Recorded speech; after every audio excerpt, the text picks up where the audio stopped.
Online டோக்கனை ரத்து செய்ய கோரி நாமக்கல் ஆட்சியர் அலுவலகம் முன்பு காத்திருப்பு போராட்டத்தில் ஜல்லிக்கட்டு விழா குழுவினர் ஈடுபட்டதால் பெரும் பரபரப்பு ஏற்பட்டது. இதனால் போலீசார் இந்த போராட்டத்தில் ஈடுபட்டவர்களை குண்டுக்கட்டாக கைது செய்திருக்கிறார்கள். இந்த சம்பவத்தினுடைய முழு பின்னணி என்ன அப்படிங்கிறத பார்க்கலாம்.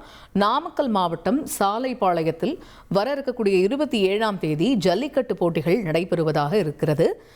அதற்கான ஏற்பாடுகளை போட்டி நடத்தக்கூடிய விழா ஒருங்கிணைப்பாளர் ராஜா தலைமையில் விழா குழுவினர் ஏற்பாடுகளை செய்து வருகின்றனர். இந்த நிலையில தான் இந்த போட்டிக்கு அவர்கள் சில டோக்கன் மூலமாக 20 ரூபாய் வாங்குவதாக அறிவித்திருந்தனர். இதற்கு எதிர்ப்பு தெரிவித்து போராட்டத்தில் ஈடுபட்டு வருகிறார்கள். அது தொடர்பான காட்சிகளை முதல்ல பார்க்கலாம்.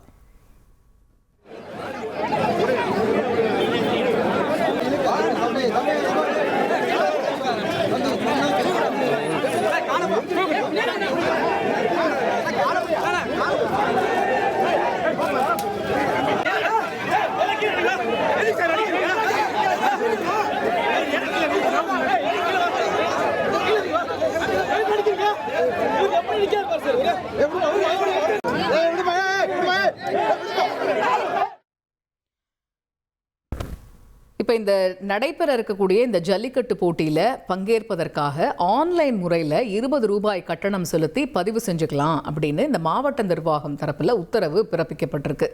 இந்த ஆன்லைன் டோக்கன் முறையை ரத்து செய்ய கோரி இந்த ஜல்லிக்கட்டு போட்டி விழாக்குழு ஒருங்கிணைப்பாளர் ராஜா தலைமையில் இந்த விழாக்குழுவினர், இளைஞர்கள், மாடு உரிமையாளர்கள் அப்படின்னு ஒரு 100க்கும் மேற்பட்டோர் மாவட்ட ஆட்சியர் அலுவலகத்தில் மனு அளித்தாங்க.